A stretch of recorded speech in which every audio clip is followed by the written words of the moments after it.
ya lleva más de 4 horas sentado escribiendo. O 5. Tal vez más. Ha perdido la cuenta. Está tan ensimismado en su texto que ya no percibe el olor a humedad de su habitación. Tampoco ayuda a que tenga una sola ventana, que apenas si se puede abrir. Lo único bueno es que desde allí se puede ver la imponente Catedral de Sofía, en Bulgaria. Este joven intelectual, junto a sus colegas, ha huido de Rusia. Escapan de una guerra civil que está finalizando. Estamos a principios de los años 20. Ellos son los exiliados blancos y han dedicado meses a la producción de El Éxodo hacia el Este, un conjunto de artículos que dará nacimiento al eurasianismo, un concepto que va más allá de la expansión hacia el este, uno que busca la reivindicación de la identidad rusa. Según ellos, Rusia iba del capitalismo como tesis y el comunismo como antítesis a la síntesis del eurasianismo.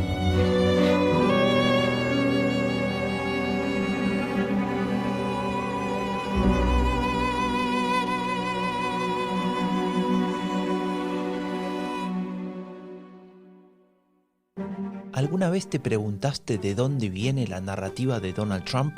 ¿Escuchaste hablar sobre una supuesta decadencia moral de Occidente? ¿Cuál es el poder de los Bolsonaros o los Milei en Latinoamérica? El discurso de la derecha radical tiene raíces profundas. No son solo fuegos artificiales. Son premisas, supuestos y teorías desarrolladas por un conjunto de pensadores desde hace ya varias décadas, los ideólogos de las nuevas derechas. Soy Franco de Ledona y te invito a desvelar la genealogía del pensamiento político de las nuevas derechas, una serie especial de Epidemia Ultra sobre los orígenes del discurso de la derecha radical. Una producción de Rombo Podcast y Anfibia Podcast con el apoyo del Laboratorio de Estudios sobre Democracia y Autoritarismos de la Universidad Nacional de San Martín. Hoy presentamos ¿Hay un monje negro detrás de Putin? This episode is brought to you by Progressive Commercial Insurance.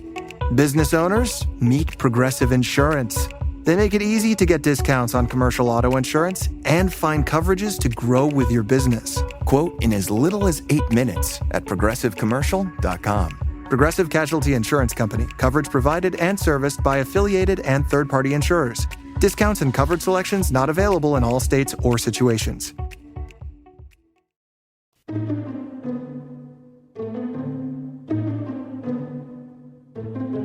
A lo largo de todos estos episodios me di cuenta de algo.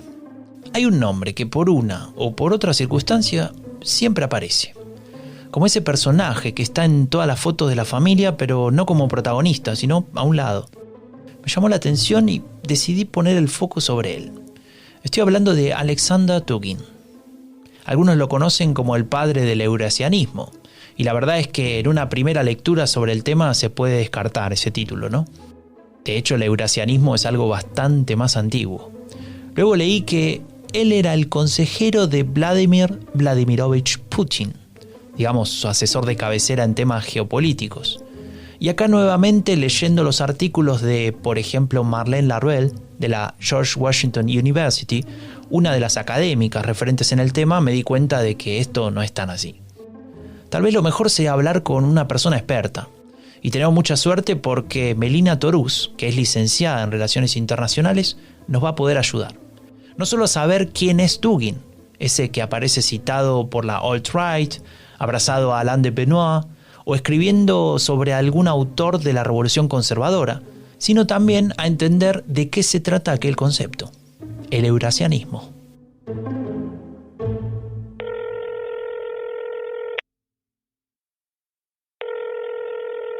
Universidad de la Defensa Nacional. Hola, buenos días. Estoy buscando a Melina Torús. No está ahora. ¿Sabe a qué hora ingresa o a qué hora ¿Hola? ¿Hola? Bueno, no pasa nada. Voy a probar en el Departamento de Eurasia del Instituto de Relaciones Internacionales. Ella es miembro del departamento. Universidad Nacional de La Plata. Hola, sí, estaba buscando a la profesora Torús. Hoy es martes, ella no viene los martes al departamento. ¿Y si llamo mañana porque puedo... ¿Hola? Bueno, bien. La tercera es la vencida. Yo sé que ella es la coordinadora en Seguridad y Defensa en el Centro de Estudios sobre Política Internacional. Universidad de Buenos Aires. Buenos días, mi nombre es Franco de Ledone y me gustaría poder hablar un momento con la profesora Torús, por favor. Sí, ya le paso. Al fin. ¿Podés avisar a Torús que tiene una llamada?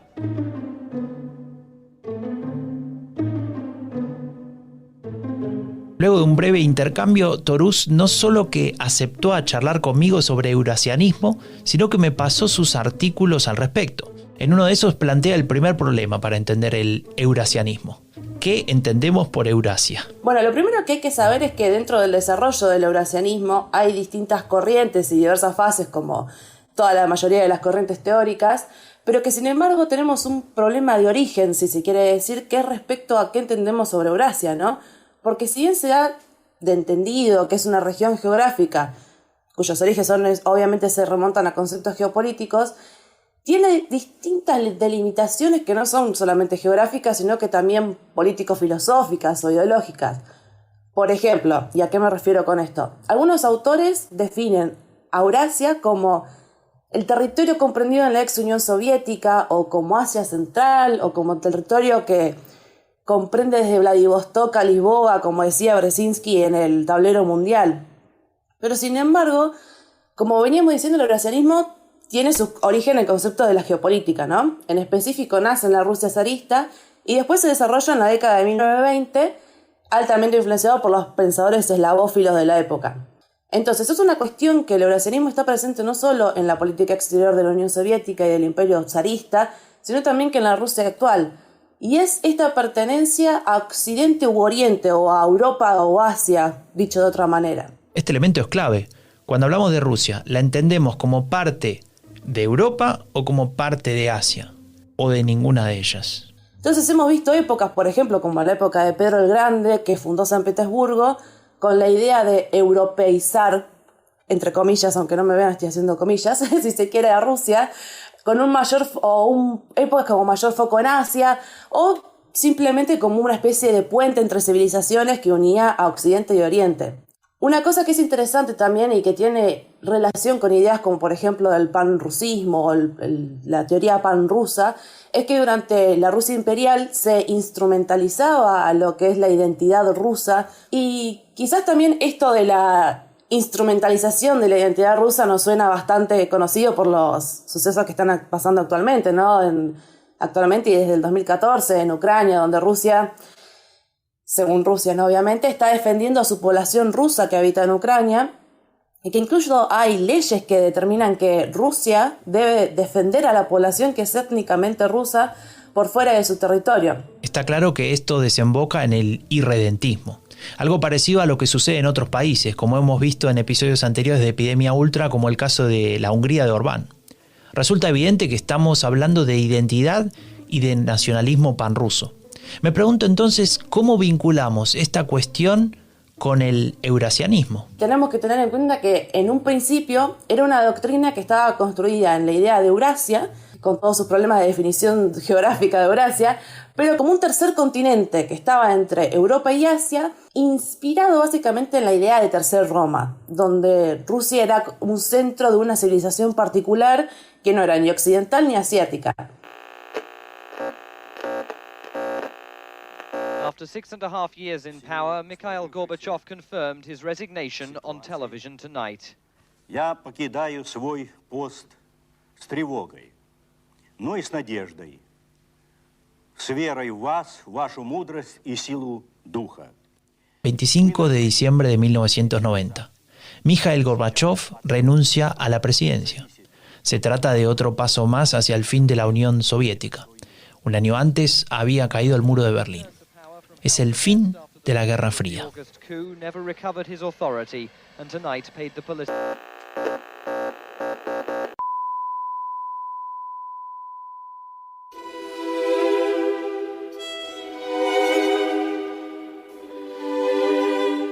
Es en este contexto en el que se consolida la segunda ola del pensamiento euroasiático. Melina Torús nos cuenta sobre un concepto cuyo nombre debería llamarnos la atención. Y hay distintos pensadores, uno de los más renombrados es Gumiliev, que basa sus teorías en la etnogénesis, que vamos a ver que es algo que está muy presente en las teorías actuales, y que la etnogénesis, dicho muy en criollo, muy de manera resumida, es una especie de evolución histórica de cada etnia en particular que está definida por su identidad propia y la relación con el entorno geográfico. Lo particular es que la identidad no está definida solamente en términos de, por ejemplo, compartir una misma lengua o una misma tradición, sino que es mucho más complejo y entran en juego muchas más variables. Usualmente esta segunda fase, que es después de la Unión Soviética, es conocida como el neoeurasianismo, que es algo que muchos estamos hablando en estos días. Lo que caracteriza esta segunda fase es una serie de supuestos en común. Por ejemplo, la reafirmación de la unidad cultural en la ex Unión Soviética, la idea imperial como organización política o la existencia de constantes, si se puede decir, culturales que explican procesos políticos, que es esto de la etnogénesis que mencionábamos. Y también el neoeurasianismo se caracteriza por el rechazo a Occidente o el atlancismo, como lo llaman algunos autores. Atlancismo. Suena raro, ¿no? Es un concepto que le gusta usar a Alexander Dugin. Bueno, Alexander Dugin es, sin lugar a dudas, un personaje bastante polémico y complejo, que creo que tiene más popularidad afuera que hacia adentro de Rusia, que no quiere decir que no tenga su alcance en ciertas áreas del gobierno de Rusia. Algunos autores dicen que Putin se inspira en los pensamientos de Dugin, otros dicen que no, como todo en la academia, es todo debate.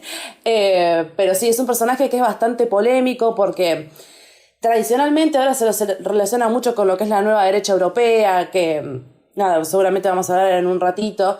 Pero bueno, básicamente el neoeurasianismo de Dugin se basa en esta teoría que juxtapone el nuevo orden mundial atlancista, que es principalmente Estados Unidos y el Reino Unido, contra el nuevo orden euroasiático orientado a Rusia, que según Dugin, el orden atlancista, como él lo llama, es una fuerza que lo que va a hacer es como homogeneizar toda la diversidad nacional y la diversidad cultural, que es un valor fundamental para Eurasia.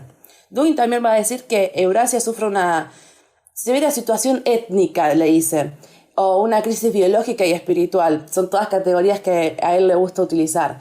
Y que va a pasar esta Eurasia por un proceso cultural étnico orgánico. Para Dugin, entonces, el rol de Rusia es clave. Que esta Rusia va a asegurar la preservación de las naciones euroasiáticas y sus tradiciones culturales. Bastante importante. Pero lo central de la teoría de Dugin es qué se entiende por cultura o etnia, porque como vemos, bastante basado en estos conceptos, como que siempre vuelve. Igualmente es una teoría que es muy compleja porque tiene vertientes de muchas teorías. El tema de la revolución conservadora tiene mucho impacto en la teoría de Dugin, pero también hay teorías geopolíticas, tenemos la etnogénesis. Es un pensamiento muy complejo y que no solo es complejo, sino que hay mucho escrito. Dugin tiene casi 16 libros, creo, 17 escritos sobre estos temas. Hay un montón para estudiar sobre Dugin.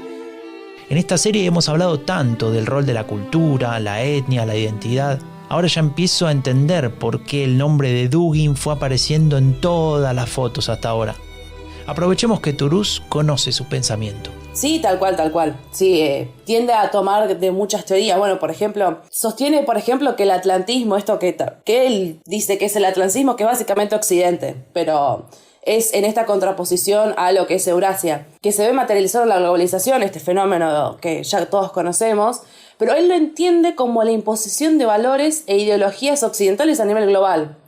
Por lo tanto, sugiere la creación de un orden centrado en espacios autónomos, le dice, que van a estar parcialmente abiertos al resto y que se organizan en federaciones continentales o imperios democráticos, le llama él, que hacia adentro serían como una especie de un blend de etnias y culturas que obviamente van a tener una lógica. Entonces la geopolítica euroasiática es una implementación, una especie de solución a los problemas de la Rusia post-soviética, ¿no? Que como sabemos, la implosión de la Rusia soviética o de la Unión Soviética fue el gran impacto de finales del siglo XX y trajo muchos problemas para lo que es la Rusia actual.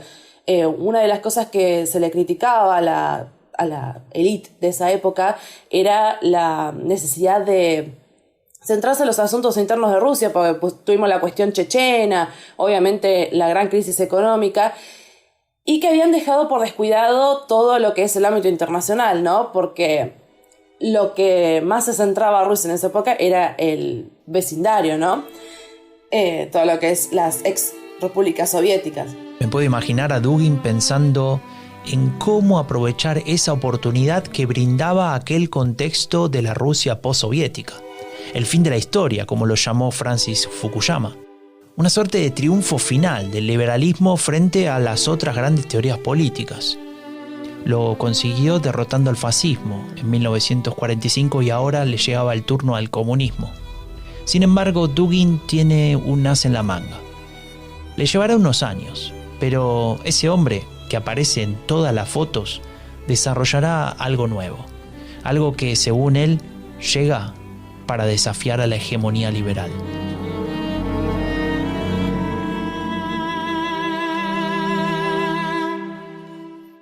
Muchas gracias por invitarme a participar en esa conferencia sobre la cuarta teoría política. Está casi centrado en el encuadre de su webcam. La madera predomina en la habitación.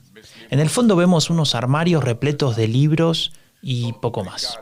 Ah, sí, claro, el que habla. Me olvidaba. Alexander Dugin.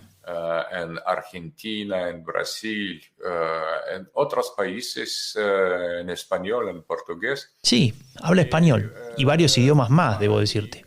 Con su larga barba gris busca dar con la típica imagen del filósofo, aunque en realidad se parece más a un monje medieval.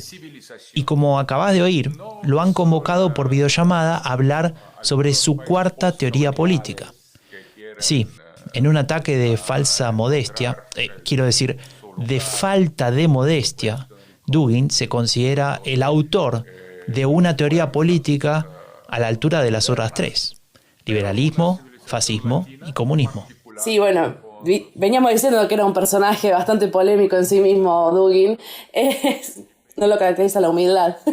Pero bueno, la teoría de la cuarta política es lo que, cuando uno piensa en Dugin, dice, sí, teoría de la cuarta política, sí, tiene una idea más o menos del panorama de las teorías eurasianistas o las teorías de nueva derecha.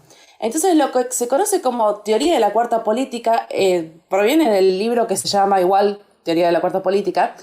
Y la teoría básicamente es una especie de nueva ideología que trasciende lo liberal, el marxismo o el fascismo, y cuyo tema central es un concepto que él retoma de Heidegger, que seguramente no lo voy a decir bien, pero se llama Dasein, re-españolizado, que básicamente como una traducción sería la existencia, pero la existencia propia del ser humano.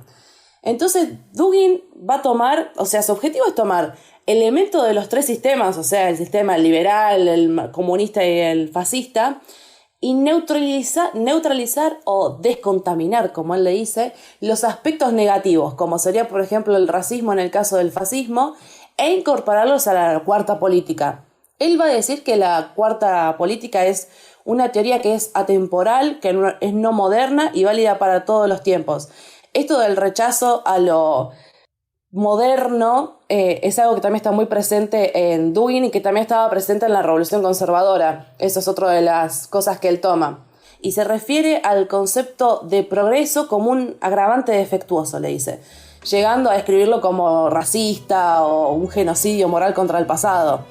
Muy bien, la relación del pensamiento de Dugin con las ideas de las nuevas derechas y en especial con su rechazo al liberalismo, es decir, todo lo que hemos analizado en esta serie resulta evidente. Pero aparece un elemento más que ya mencionamos antes, la cuestión étnica. Entonces, esta cuarta teoría política va a estar fuertemente basada en lo que él conoce como etnos, y describiendo que el mayor valor de la cuarta teoría política como fenómeno cultural y comunidad de lengua, creencia religiosa, vida cotidiana, compartir los recursos y como una entidad orgánica, que es, a mí me llamó mucho la atención esto de definirlo como entidad orgánica, que es algo muy positivista, si se quiere, que es algo que no se ve tanto en las teorías actuales, ¿no? Que es algo más del siglo pasado, muy siglo XX. Claramente basado acá en la influencia del etnogénesis que veníamos hablando, esto de que las culturas, las etnias en realidad comparten todas un destino que van a tener, que es una relación con el espacio. Es interesante porque, bueno, decimos, bueno, sí existe esta cuarta teoría política, supuestamente una teoría que va a superar al liberalismo, al marxismo, al comunismo. ¿Pero qué hacemos? O sea, ¿para qué sirve? ¿Para qué sirve? La verdad es que me encantó esa pregunta que se hace Melina Torús. Básicamente, Dugin va a decir que esta cuarta política tiene un rol importante en la confrontación al atlantismo, porque la cuarta teoría política también aboga por la multipolaridad. Nosotros vemos que hay un montón de influencia de las teorías que existen en la cuarta política, no solo en la cuarta política, sino en todo el desarrollo del pensamiento de Dugin. Y lo que veníamos diciendo que es un pensamiento que es muy complejo porque ataca o no atiende, si se quiere, a muchas cuestiones y tiene influencia de muchísimas teorías y además hay mucho escrito sobre esto. Entonces creo que es como una especie de mamut para abordar, pero creo que esto es como la versión resumida. Algunas de las influencias de Dugin te van a resultar conocidas. Por ejemplo... Bueno, Dugin mismo ha dicho que su pensamiento hace referencia a movimientos culturales euroasiáticos del periodo de entreguerras, básicamente basados en la filosofía política y cultural de la nueva derecha europea. Más que nada, él retoma estas ideas de tradicionalismo inspirados en Guénon y en gran mayor medida Evola, con quien comparte una visión del mundo que emerge de las ruinas del anterior, muy de la cuarta política, que veníamos un poquito nombrando. Otro ejemplo de la influencia de este tradicionalismo en Dugin es que, por ejemplo, y bastante actual, ¿no? Con el comienzo de la crisis en Ucrania, él ve a esa crisis como la guerra final, por así decirlo, the final battle, entre Occidente y Rusia. Y que es la única forma en la que Rusia renazca de lo que él dice son sus cenizas liberales. Pero eso no es todo. ¿Te acordás del concepto de racismo espiritual de Julius Evola? Por otra parte, que es algo bastante interesante, que mientras yo estaba leyendo sobre cuáles eran las teorías que influían en Dugin, es que él rechaza la idea clásica del racismo y la supremacía blanca, pero se va a inspirar en este autor, Evola, y va a decir que va a abogar por un racismo espiritual, por así decirlo, que considera que las razas son el alma de los pueblos y las dotan de cualidades innatas y que van a revelar ciertos principios ideológicos. Además, obviamente visualiza a esta Europa unificada en defensa de lo que llamamos los valores tradicionales, que también es algo que vemos muy presente en la nueva derecha, ¿no? Y en los discursos que vemos de todos los políticos de extrema derecha actualmente. No hace falta googlear mucho, la mayoría de todos lo dicen abiertamente. Y también posee una influencia de la revolución conservadora que veníamos hablando de los años 20 y 30 en Alemania, que especialmente me veo obligada a volver a hablar de geopolítica, pero está vinculada a estos autores de la Geopolitik, como le dicen en Alemania a principios del siglo XX, como fue Karl Haushofer, el autor del Lebensraum, del espacio vital, por así decirlo, que después, posteriormente, fue utilizado o inspirado para justificar las acciones del régimen nazi en la expansión europea, ¿no?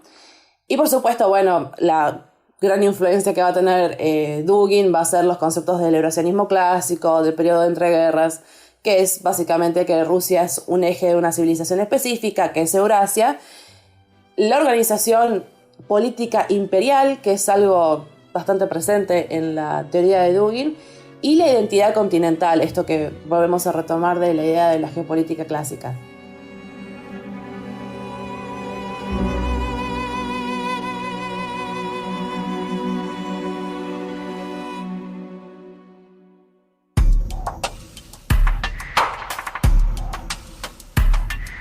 Para terminar, me queda hacerle una pregunta a Melina Torús. Recordemos que es investigadora en la Universidad de la Defensa Nacional y miembro del Centro de Estudios de Política Internacional de la Universidad de Buenos Aires. Le voy a preguntar sobre la complejidad del eurasianismo, porque según lo que he leído, hay más que eurasianismo clásico y neo-eurasianismo? Es que no hay solo un eurasianismo, sino que también ni siquiera es de Rusia, porque si bien tiene sus orígenes, ¿no?, en la Rusia imperial y bueno, lo que ahora es Rusia que ha heredado el territorio, también hay eurasianismo, por ejemplo, de corte kazajo, de corte turco.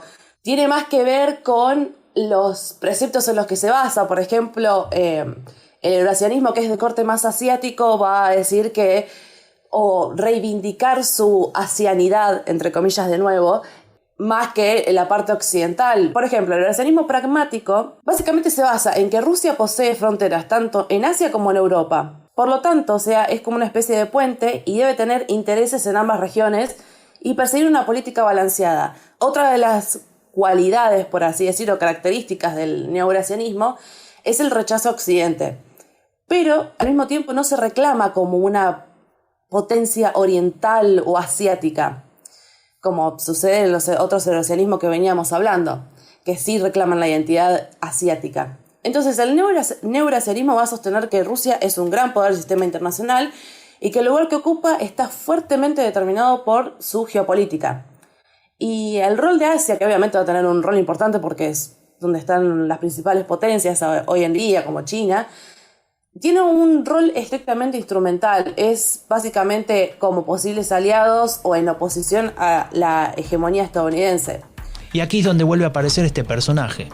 Sí, ese que está en todas las fotos de las nuevas derechas. Pero va más allá y sobrepone pasar la idea de tercera Roma, esta que hablábamos, o tercera política, como le dice Dugin, para pasar a la cuarta posición, que según Dugin propone un orden político-filosófico que trascienda al liberalismo, al comunismo y al fascismo, y que supone la fundación de un sistema político-ideológico, básicamente una manera de ver el mundo.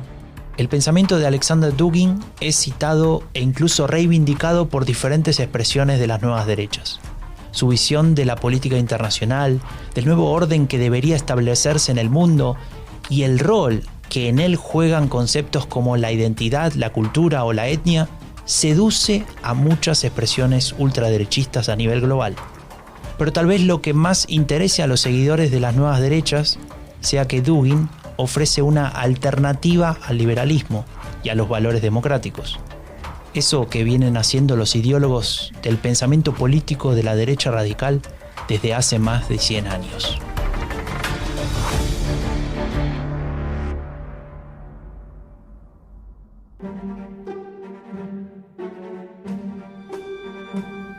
Soy Franco de Ledone y esto fue Genealogía del Pensamiento Político de las Nuevas Derechas, una serie especial de Epidemia Ultra sobre los orígenes del discurso de la derecha radical.